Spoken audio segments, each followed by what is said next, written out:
Like I could do that with this, couldn't I? I'm free, right? Oh, it's not going to crumple though. Crazy dark. Wow. Love it.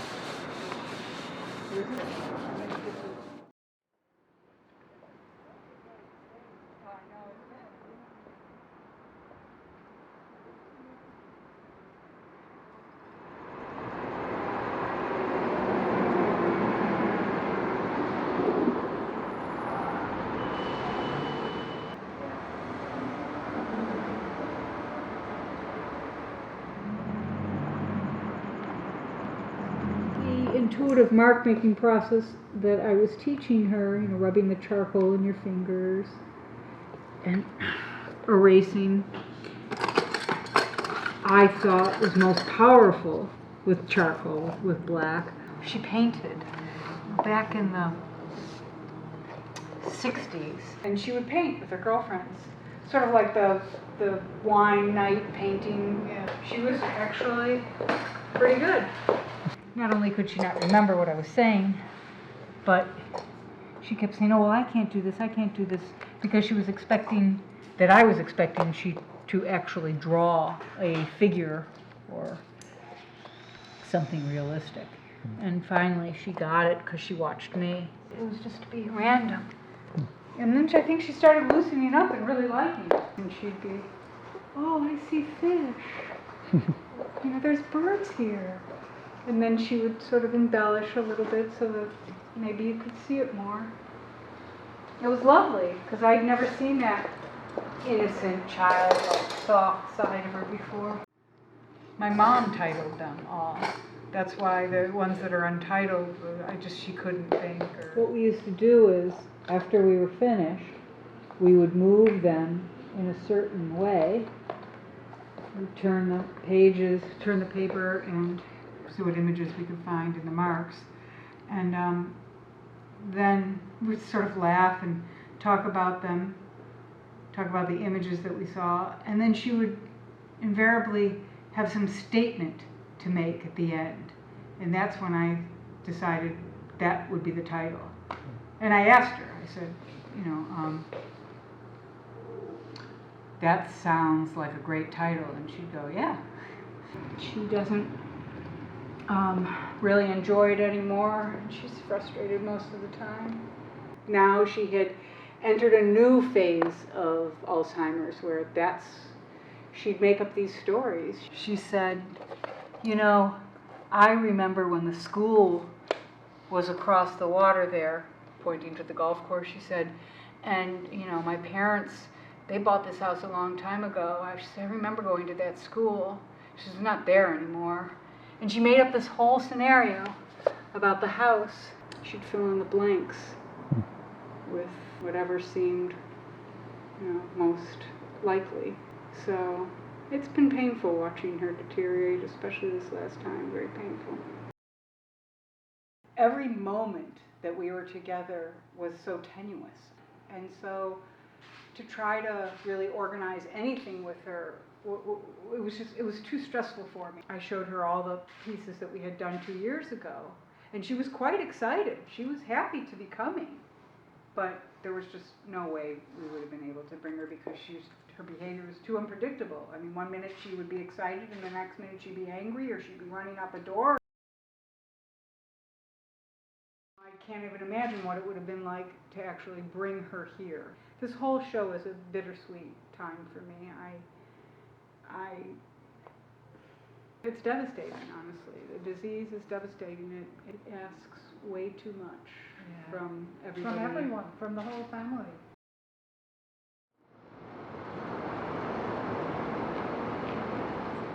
Yes, take a piece of charcoal.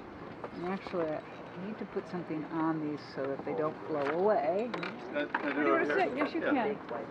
So after you've kneaded it, so you get kind of a ball, so it kind of makes a ball. Okay. What I like to do first anyways, is I like to take the charcoal and I rub it in between my fingers. Like this, so your fingers get... Very grubby and dirty. Mm-hmm. Okay. All right. And then wherever you want to put your fingers on the paper, however you want to put them, do you want to rub them? Do you want to go in circles? Do you want to just stay here in the corner? However you like. So you're just letting your intuition guide you. There's no thought. Oh. It's just a matter of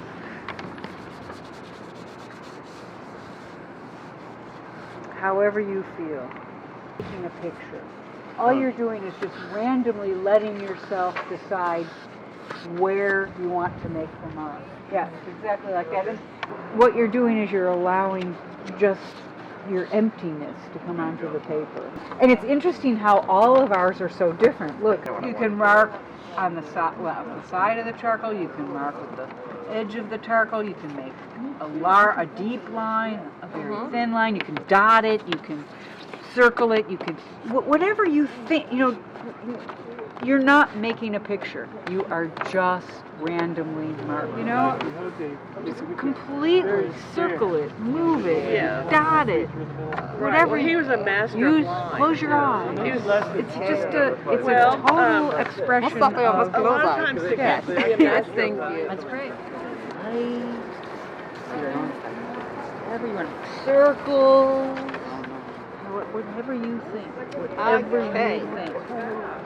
whatever you don't think is really good. Okay? No, come up.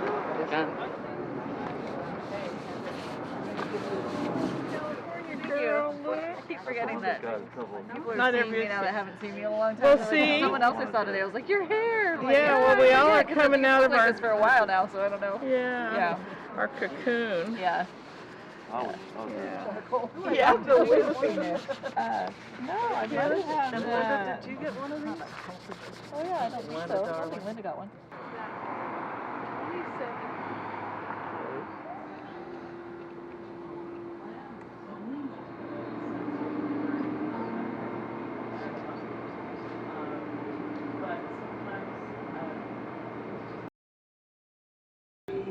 Yeah, go ahead whenever you're ready. Remember.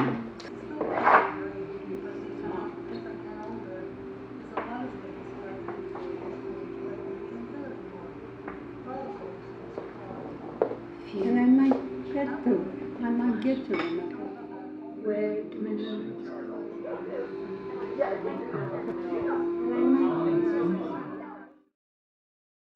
Well, initially it started out that we would do intuitively, but then she had trouble with that.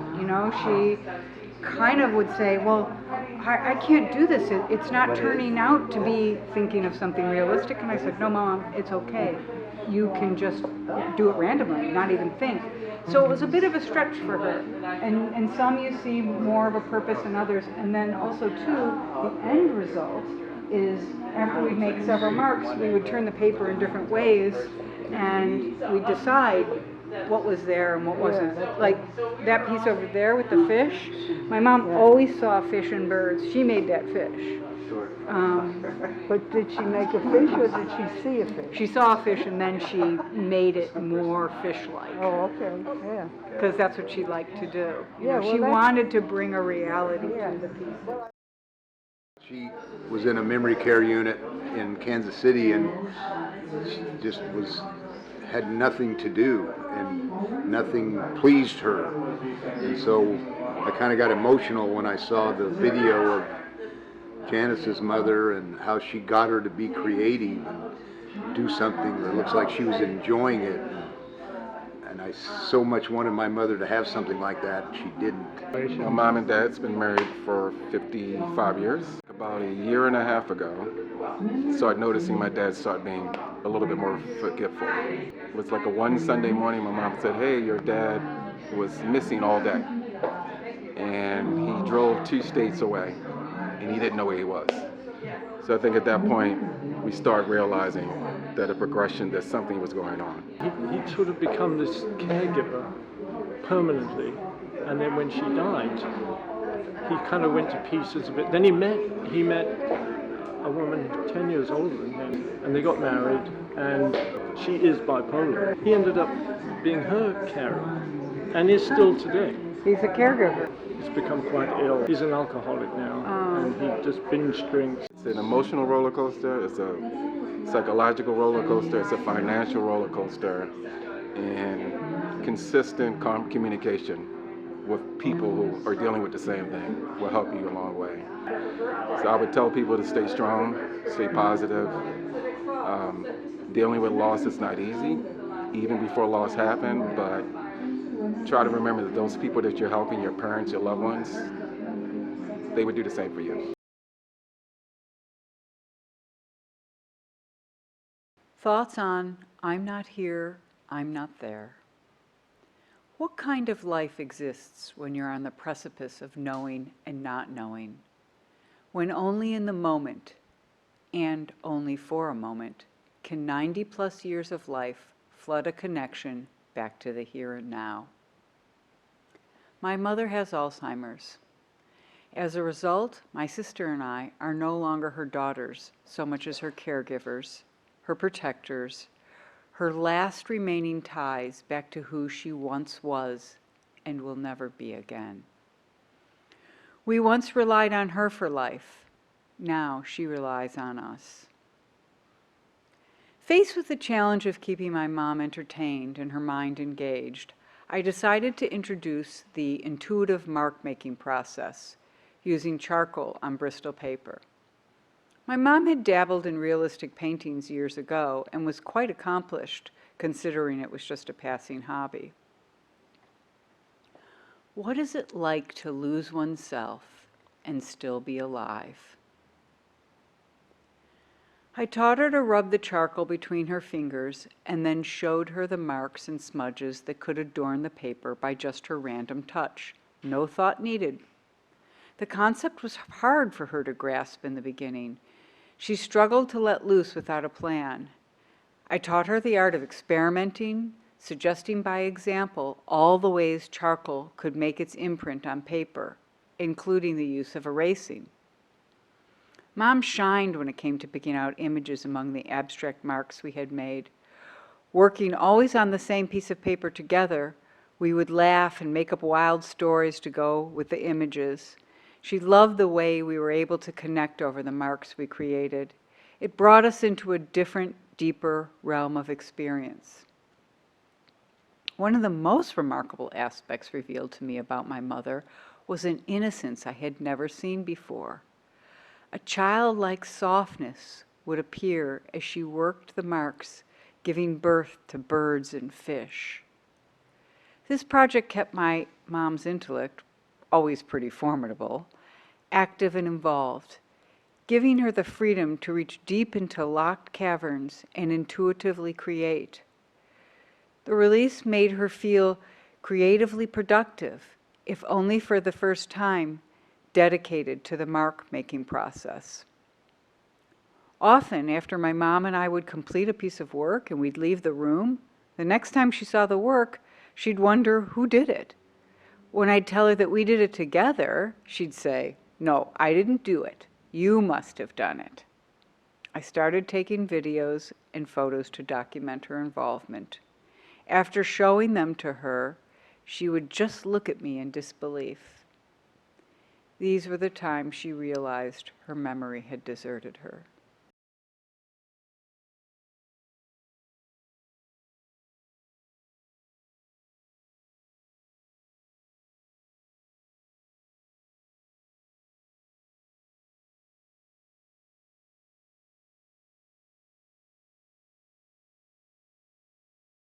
They're separate. They're done on these little computers that are about this big, and they're running independently. And I recorded a lot of home-like sounds.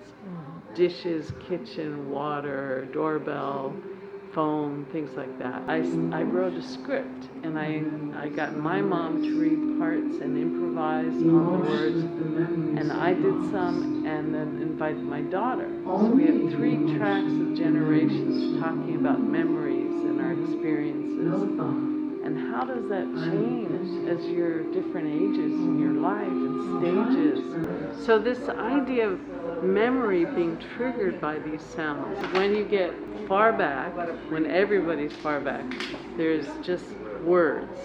And then as you get closer, then it's my daughter. As you get a little closer, it's me, and when you're right up close, then it's my mom. Memories are kind of emotional memories. Once you obsess about things that you did wrong, only hurt somebody, but then they come back. I don't obsess.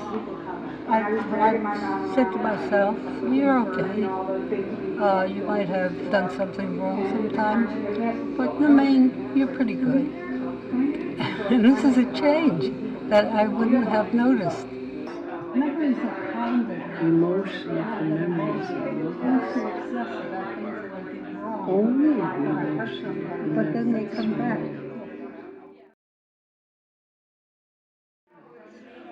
Memories are bliss. Emotional memories are bliss. Memory to me, long-term memory anyway, which comforts you in old age, and I think it stays with you in old age when day-to-day memories go. Memories are kind of emotional memories. Once you obsess about things that you did wrong, only hurt somebody, but then they come back. I don't obsess. I said to myself, you're okay. You might have done something wrong sometime, but in the main, you're pretty good. And this is a change that I wouldn't have noticed. Memories are bliss. Emotional memories are bliss. But as I said, I'm not sure if it just went or it wasn't there in the first place. Memories are kind of emotional memories. Once you obsess about things that you did wrong, only hurt somebody, but then they come back.